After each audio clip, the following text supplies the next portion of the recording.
Kajinglong Jingman ha East Kazil District ha kabede baklam COVID-19 kamlong shu kabashngan namar kajingdang kiu kibayo ekani kajingpang u district surveillance officer Dr. Robert Marak ha kanyo trek mataw banai ula pentep bahabale ekates uwe na kaprangot kidon ekani kajingpang.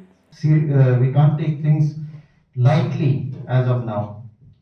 It has already spread to rural areas and we all need to take all the precautionary measures which are required of us. On an average, we have about 1,200 tests done on a daily basis.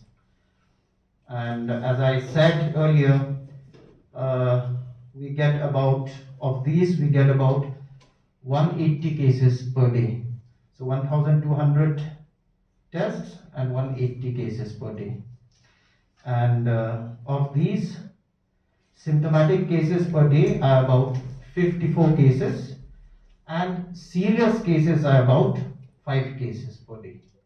Kumbalong menta kidan riu spa san pasautali ki jingthia ki hospital ha East Kazil District balai spa riu ki ladam.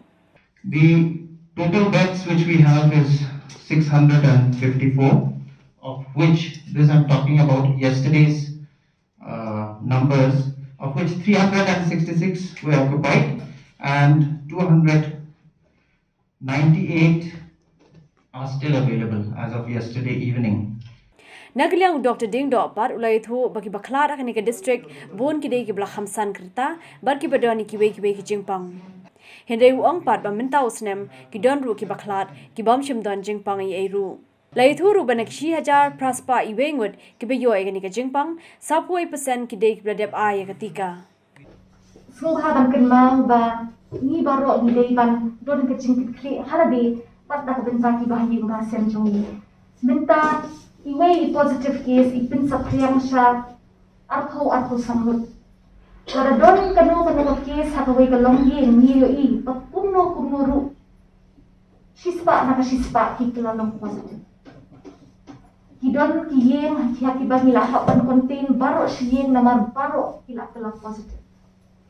Kito kijingyap kiba doktor ila puli. Ipin bakini kibriyan kiba niyo postnem, prapo sausnem, kibang jumi shano haton nauno kiyo kachingpang.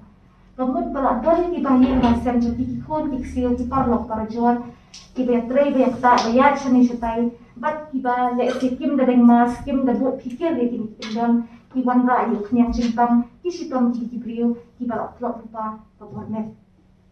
Tika jingkepa nakaliang jonga kadai ba nila om ba containment kabangkot ban pinsuki ban pinsange shisendon ya kajing sapriang jong ni ujimpang kajing trot jong ni ujimpang kalong baladang nga kadeng mas pideng mas piyang ngipot piyang simita na jonga unum yo la ban kinti unum yo la ban infect ya pi la ni la ban bot tek ya kini kendon hapo khat sausi in one incubation period yin la ban pe la kam shisendon kapoin kebaa kabagila ya tren syapang vaksin ngatrai ngamdan kam syo ban bun ktin halwa kata hedeng kintu kibre ban wan syakmat kenmau batang hadir kendai 12% jong population jong yo ya uptika nginum la ban long protected 70 to 90% of us need to be vaccinated so that we can achieve herd immunity.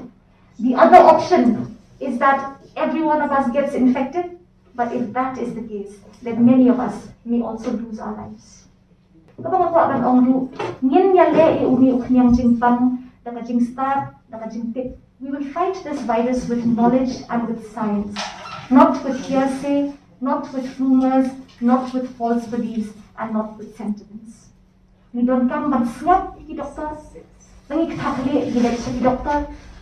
Lagi bayang kaya ingilet si doktor, lagi pang ni on si doktor, ingilet si doktor, ni siap, ni buat tek kung mapatay maki. Menta ki ang wan syakmat ban siyem niya kani kajing yada balay ni randin.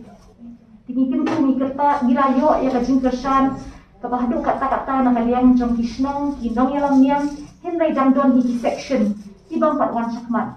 The health department, the district administration, the COVID task force on the district task force on COVID-19 kaploy dan wan syakmat ang pinsya kinukulit jing apatin bat ay kijing guys halwa kami.